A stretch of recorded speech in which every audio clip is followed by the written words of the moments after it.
தொடர்ந்து தமிழ் திரையுலகுக்கும் ஹேமா கமிட்டி அமைக்க சொல்லி நிறைய பேர் வலியுறுத்துறாங்க. ஹேமா கமிட்டி மலையாளம் எனக்கு தெரியாதுங்க, அதை பற்றி தெரியாது, சாரி.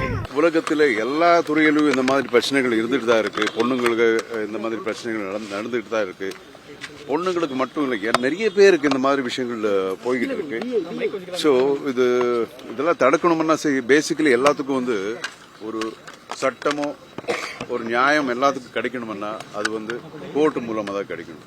ஸோ எந்த ஒரு பேஸ் இல்லாமல் ஒவ்வொருத்தரும் இந்த மாதிரி நடந்ததுன்னா அது நம்ப முடியாதோ எதுவும் தெரிய மாட்டேங்குது.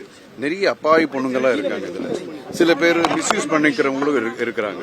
ஸோ எது என்னன்னு தெரியாது. அதுக்கு ஒரு பேஸ் அப்படிங்கிறது கரெக்டாக இருந்ததுன்னா நிச்சயமா எல்லாருக்கும் நியாயம் கிடைக்கும். பாதுகாப்பு நீங்கள் அப்படியே லேட்டண்ட்டாக நீங்கள் சொல்ல முடியாது. சரி, பாதுகாப்புங்கிறது it's a very big word. பாதுகாப்புங்கிறது எல்லோரும் நல்லா தான் இருக்கும். எல்லாருமே சேஃபாக தான் ஒர்க் பண்ணிட்டு சில சூழ்நிலை நாங்கள் அமைச்சு கொடுக்கணும். இப்போ ஒரு ஐடி கம்பெனியில் எப்படி ஹெச்ஆர் டிபார்ட்மெண்ட் இருக்கிற மாதிரி சினிமாலையும் அந்த மாதிரி இருக்கணும். அதுக்கு அக்கௌண்டபிலிட்டி இருக்கணும். ஸோ பெண்களுக்கும் ஒரு சேஃபாக இருக்கணும். இப்போ எங்களை மாதிரி ஆளுங்க தைரியமாக நம்ம இருந்துடுவோம்.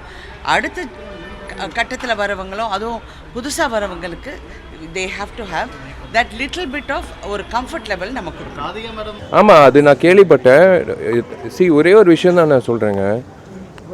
நீங்கள் கண்டிப்பாக ஒருத்தர் எவனோ ஒருத்தன் கண்டிப்பாக பைத்தியக்காரத்தனமாக கூப்பிடுவான் ஒரு பெண்மணியை மதிக்காமல்.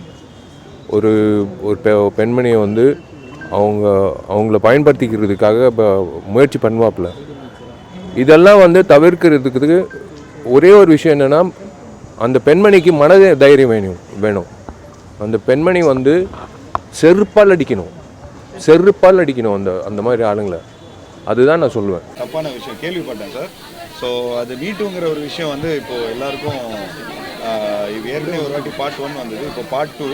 ஸோ எல்லோரும் வெளிச்சம் போட்டு எல்லோரும் சொல்கிறாங்க. ஸோ அது உண்மையிலேயே ஒரு தப்பான ஒரு விஷயம். ஸோ ஒரு ஹெல்த்தியான அட்மாஸ்பியர் ஒரு சினிமாவில் இருந்தால் ரொம்ப நல்லாயிருக்கும்னு நான் நம்புகிறேன்.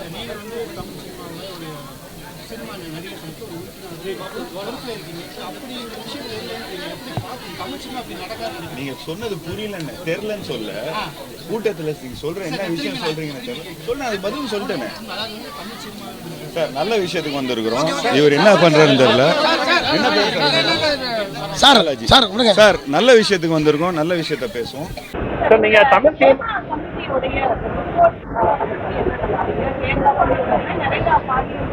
குற்றச்சாட்டு அடிக்கடி எழுதிட்டு இருக்கு சார். அங்க இவரோட ஆதிகாவும் இதை பத்தி பேசியிருக்காங்க. ஏன்னா ஒரு சேரவன்கள் இந்த மாதிரி விஷயங்கள் இருக்காங்க, அவங்களும் இதை பத்தி பேசியிருக்காங்க.